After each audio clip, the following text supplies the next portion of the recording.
everybody. Myself Gurjeet Singh, lecturer Information Technology from Government Polytechnic College Patiala. Our today's topic is inheritance in C++. As our topic is very small, so we will revise also this topic. Now, what is inheritance? Inheritance in base class, derived class, protected member, these all the parts where we use the inheritance, casting base class, pointers to derived class, pointers using member functions, overriding base class members in derived class, public, protected and private inheritance, direct base class and indirect base class, using constructors, destructors in derived classes, implicit derived class, object to base class and object conversion. I will repeat this, the introduction about this inheritance, that is in base class, in derived class, in protected members, casting base class pointers to derived class pointers using member functions, overriding the base class, members in a derived class, public, protected and private inheritance, direct base classes and indirect base classes using constructors and destructors in derived classes, implicit derived classes object to base class object conversion. Now, what is the objective? The first one is to be able to create new classes by inheriting from existing classes. So, what is the meaning of this? It is the ability to create a new class by inheriting their features, their values from the existing classes. To understand how inheritance promotes software reusability. Second objective is to understand how inheritance promote the software reusability. How can we reuse the software by the help of inheritance. And the third one is to understand the notations of a base class and a derived class. Third one is to understand the notions of base class and the derived classes. Inheritance is a mechanism. Inheritance is a mechanism which allow a class A to inherit the properties of class B, or you can say A inherits from B.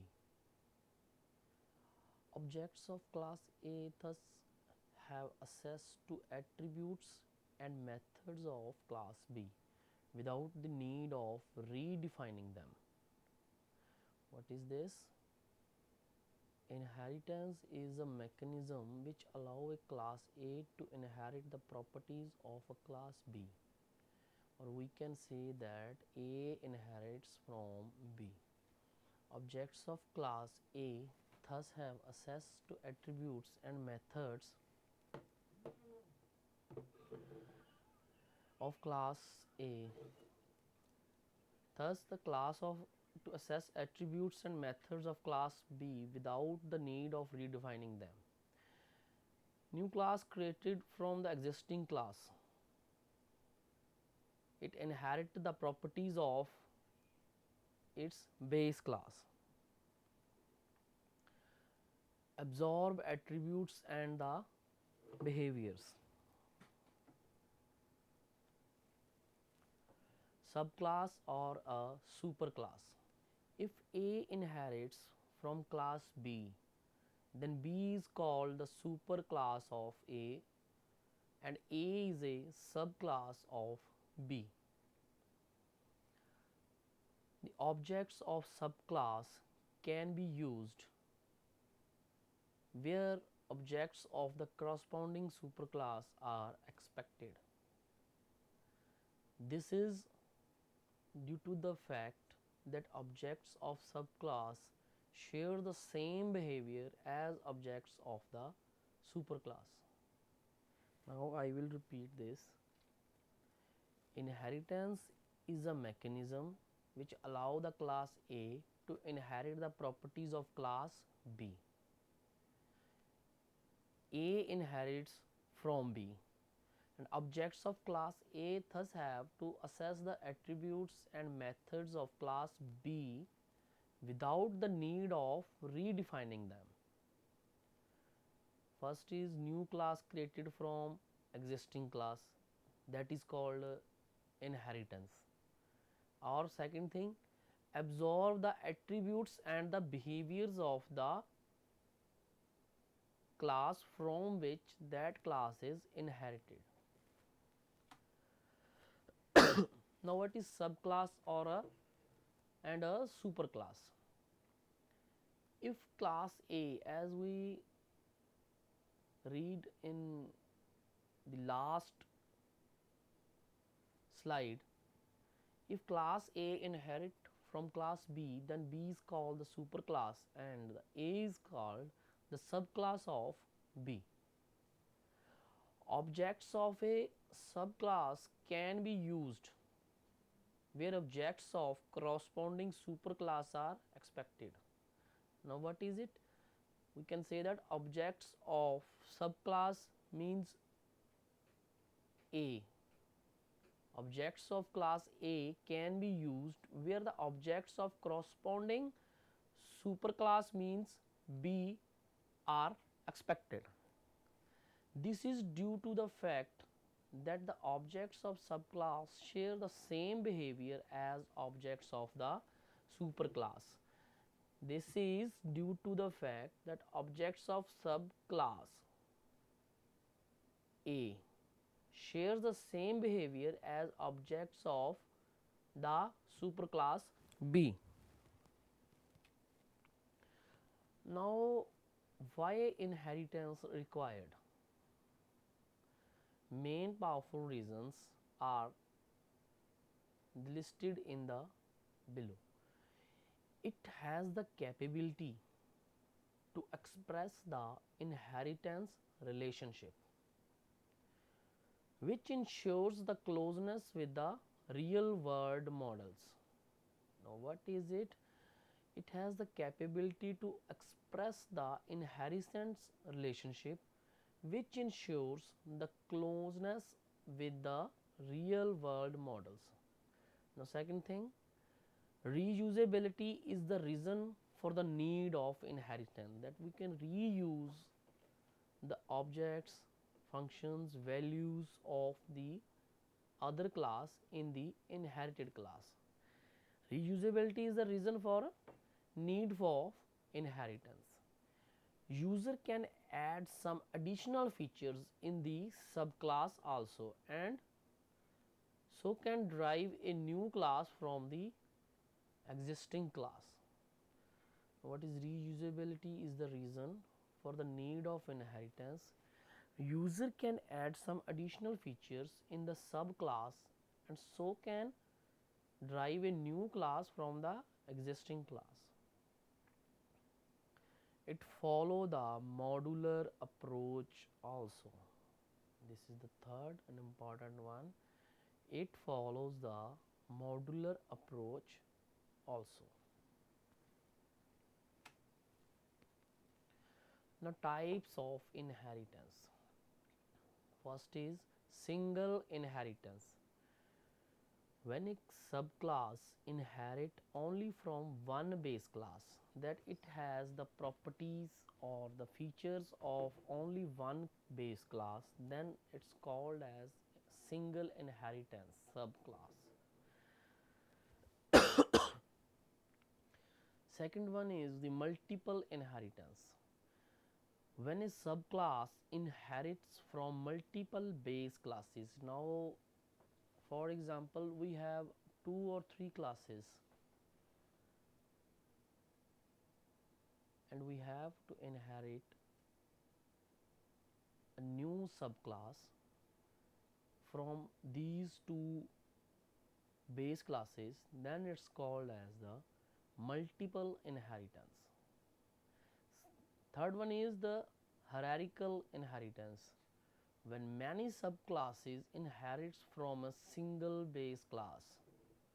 Now it's important and different from multiple class. In multiple class we inherit a subclass from multiple base classes, but in the hierarchical we are inheriting sub base classes 1, 2 or 3 from a single base class. So all these subclasses have the properties of a single class. Third one is the multi-level inheritance.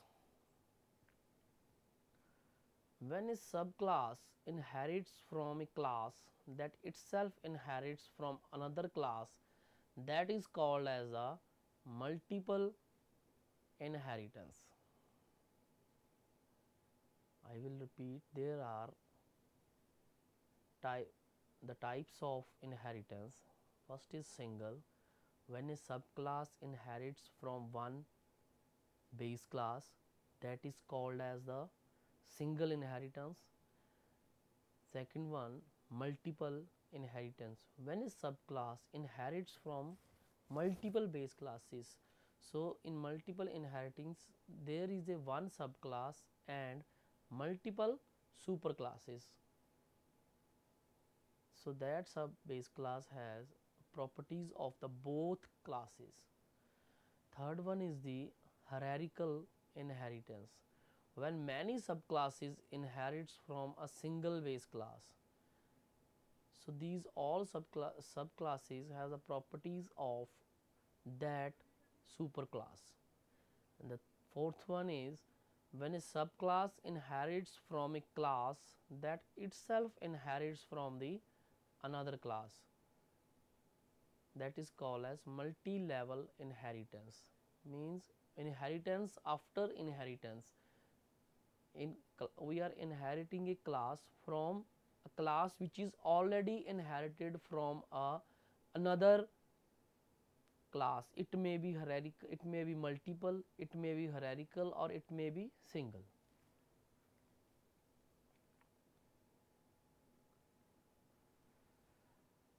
Now there is an example of a base class and the derived classes. First is we have a base class student which contain the whole information about the student. Now how many derived classes we can inherited from this base class student? It may be graduation student, it may be undergraduate student, it may be higher secondary student, it may be sportsman, it may be non-sportsman, it may be in medical line, it may be in non-medical line, it may be in arts line, it may be in commerce line. So there are so many derived classes which are derived from a base class student. The second is the shape. Shape is another base class from which we can derive a classes. So from shape, according to me, there are any type of shape. So if we are going to be solved the area of the shape, the first of all we have to know what type of shape it is. Okay, then from base class we are deriving classes which are can be known as circle, it may be triangle, it may be rectangle, it may be square, it may be any shape. So these are the derived class from shape. Third one is we have a loan, a base class from which we are inheriting. It may be a car loan, it may be a home loan, it may be a personal loan, it any type of loan. Third is base class we have a employee. Now it may be a staff member, it may be a faculty member, it may be a sweeper, it may be a clerk, it may be a gatekeeper, it may be a any. Now I have another example, that is account. It may be saving, it may be credit account, it may be, there are too many types of accounts. It may be fixed deposit account, any type of account. So these are the subclasses. It's a good example of subclass and a superclass.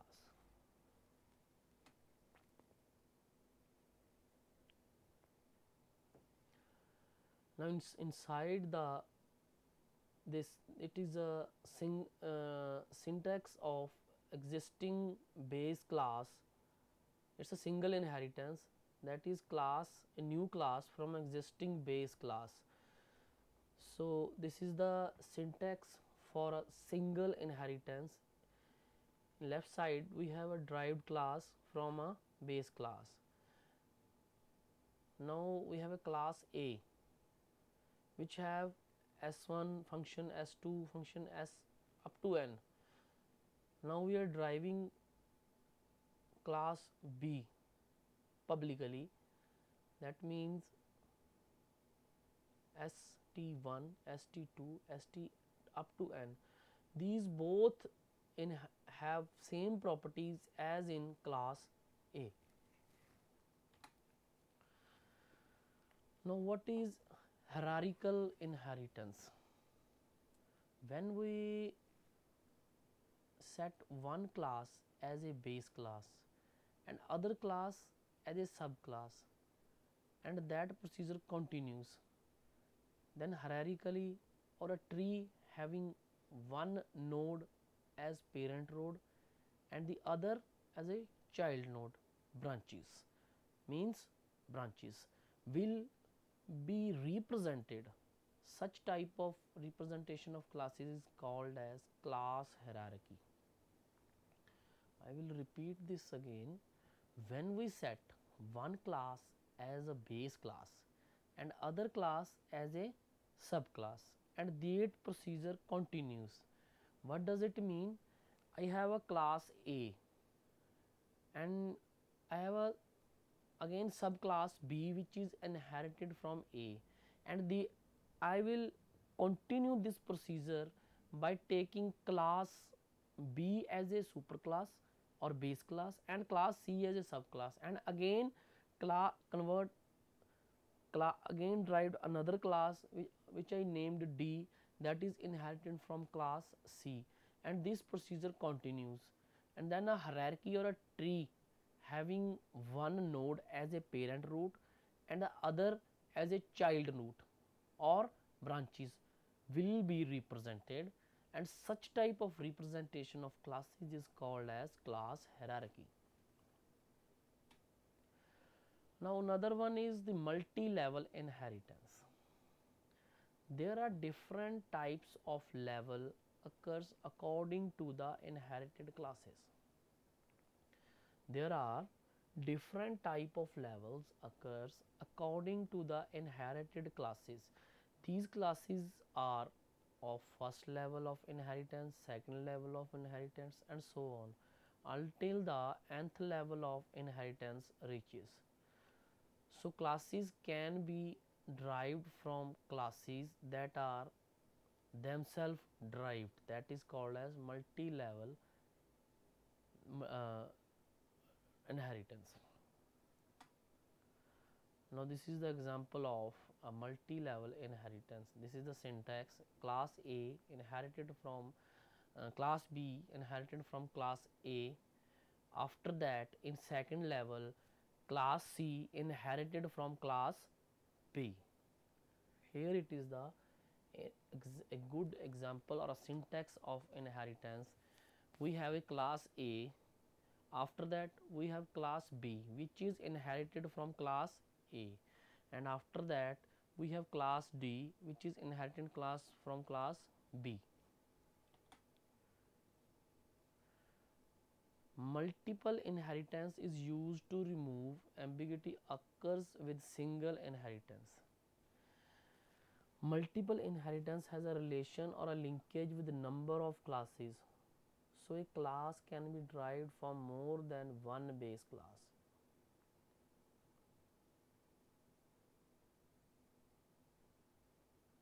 Multiple inheritance is used to remove ambiguity occurs with single inheritance. Multiple inheritance has a relation or a linkage with number of classes. So a class can be derived from more than one base classes.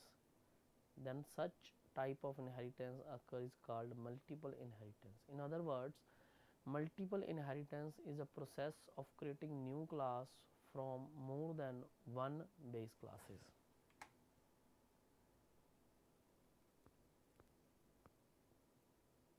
This is the syntax of multiple inheritance.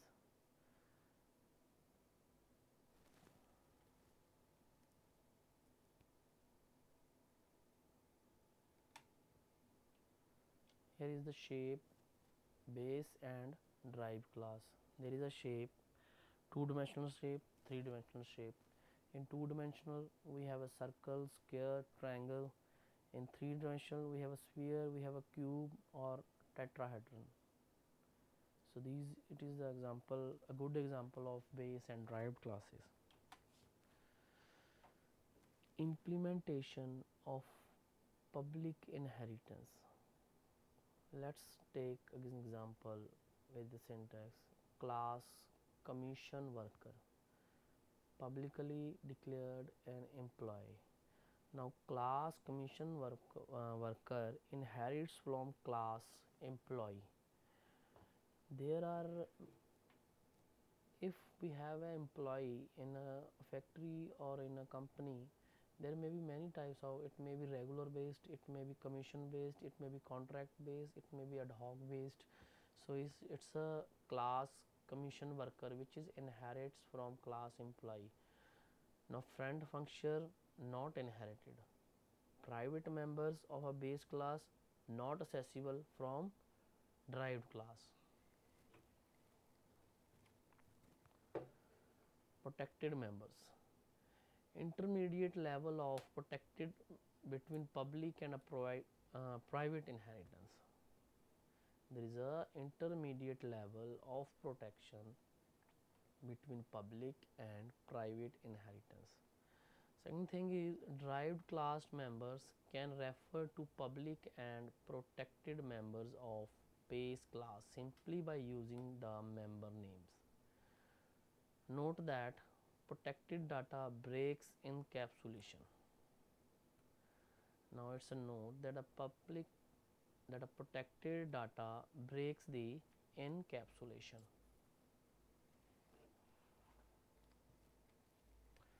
Casting the base class pointers to the derived class pointers.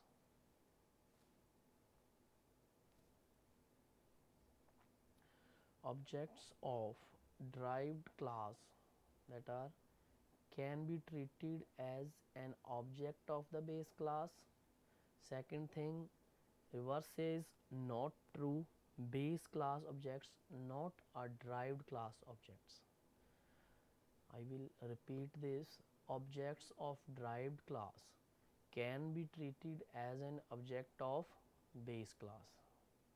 Objects of derived class can be treated as objects of the base class. Second thing, its reverse is not true, which means base class objects not a derived class objects. Now downcasting a pointer, use an explicit cast to convert a base class pointer to a derived class pointer. What is it? Use an explicit cast to convert a base class pointer to a derived class pointer. Be sure that the type of the pointer matches the type of object to which the pointer points. This is important. I will repeat this. In the downcasting of a pointer, use an explicit cast to convert a base class pointer to derived class pointer. Be sure that the type of pointer matches the word of the object to which the pointer points. Here is the syntax for that. The derived class pointer is equal to static cast derived class of the base pointer. Now casting base class pointer to the derived class pointers. Circle class derived from the point base class. A circle class derived from the point base class. We use the pointer of type point to the reference a circle object and the vice versa.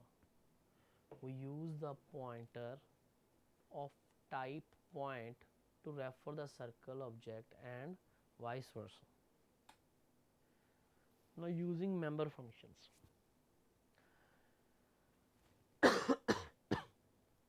Sorry. Derived classes cannot directly access private members of its base class. It's a very important line. Remind this that the derived class cannot directly access private members of its base class.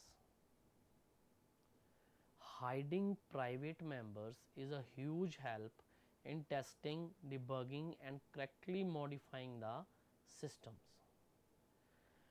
Derived class cannot directly access private members of its base class, and hiding private members is a huge help in testing, debugging and correctly modifying the systems.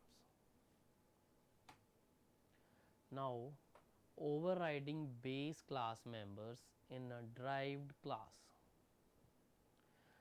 To overdrive a base class member functions in derived class, supply new version of that function, same function name, different definition. Now what does it mean? Overriding base class members in a derived class. To override the base class member functions in a derived class, supply new versions of the function, same function name, same different definition. Function name will be the same and the definition will different. The scope resolution operator O makes use to access the base class version from the derived class. The scope resolution operator may be used to access the base class version of the derived class.